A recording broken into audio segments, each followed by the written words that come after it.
Hey guys, in this video we're going to be working on sitting, and we're going to show some things to wake up your body while you're sitting to make sitting easier and more manageable. So if you can, get a chair with a hard solid surface.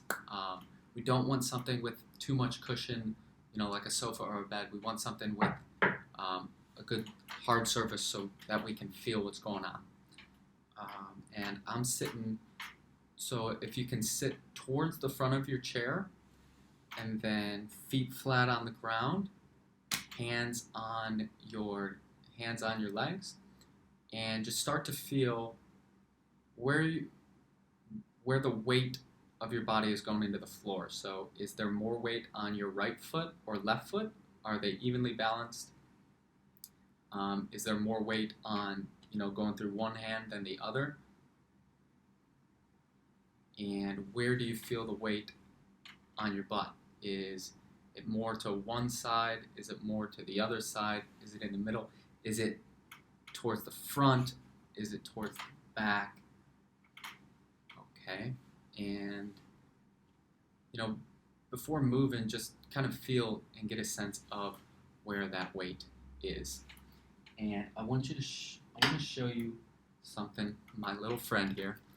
So when he's sitting balanced, he can entirely balance like that, and by doing that he's sitting on his sit bones, which is this round structure, and then his tailbone is behind his sit bones. So when we're sitting, let's play around with feeling those sit bones. So if you put your hands underneath your butt, you can feel those sit bones. They will jam into your hands and it might hurt a little bit. But sit on those sit bones and kind of rock on them back and forth just a little bit. Now if you go back a lot, you're going to kind of fall off the sit bones, and then you'll be sitting on your tail, and your tail will tuck. And when we do that, we tend to slump, right? The tail comes under and then we slump. Whereas if we lean all the way forward, then our hip rolls forward and we tend to arch. Okay?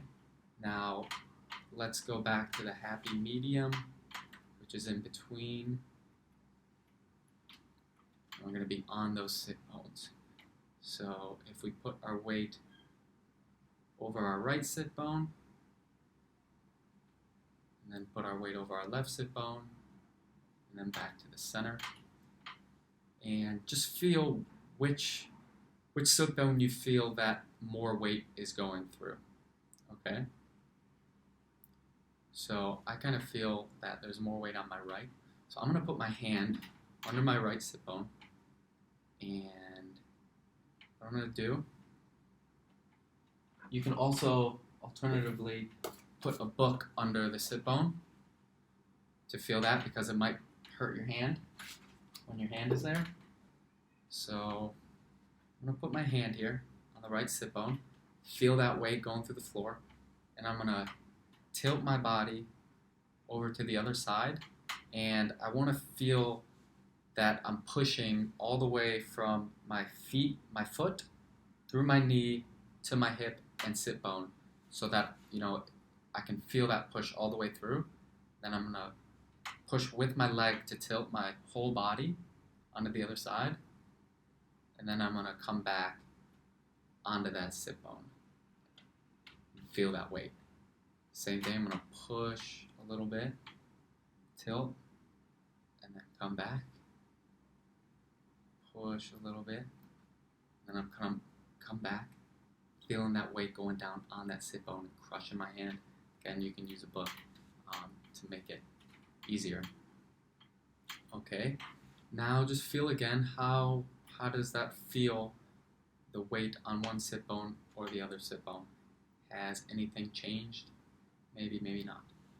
Okay, now we're going to do the same thing. Lift up that sit bone and put our hand under there, or put a book under there.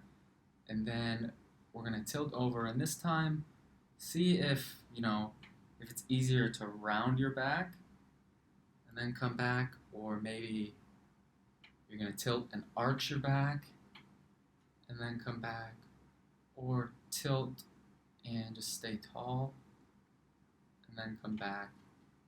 Just play around with, the different ways that you're moving your torso when you tilt and come back onto that sit bone, to see which is easiest.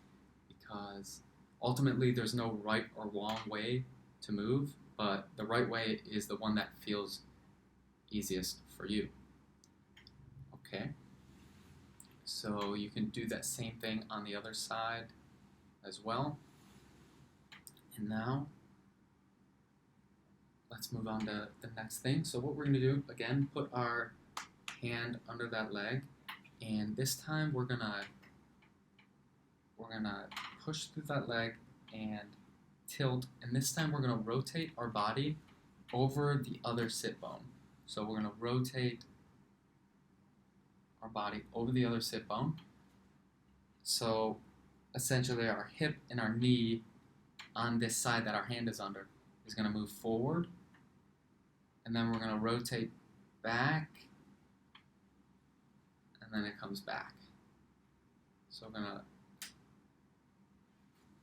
lift our body over this left leg, rotate along that left sit bone, so then the right hip comes forward, and then we'll go down, and then we'll lift back up, rotate back the other way, so the hip comes back, and then we'll go back down. And so when we do this, it's like taking a walk. We're gonna take a step forward, take a step back. Okay, now we'll do the same thing on the other side. So my hand is under my left sit bone, and I'm gonna put my weight onto the right sit bone, and I'm gonna turn my body on that right sit bone, rotate the body, so then the left knee comes forward, and then I'll go down, and then lift back up on that right sit bone, rotate my body, and then go down. And I'm going to alternate that. Okay, so lean onto the right sit bone, twist my body, so then my left knee comes forward, and then I'll go down, and then tilt back up, and then I'll rotate my body back on that right sit bone, and then back onto the left sit bone, and then sit there balanced on both sit bones. And again, feel out, does one side move more freely than the other? Do I have a tendency to put more weight onto the other? Can I sit there balanced? And also, pay attention to that tail. Are you sitting in a way where your tail comes down and your body collapses? Or can you sit on those sit bones for an extended period of time, keeping that tail in back, and keeping your whole body as tall as you can in an easy manner? Because that's ultimately the goal. Can we keep our bodies erect in sitting or standing using the minimum amount of effort necessary?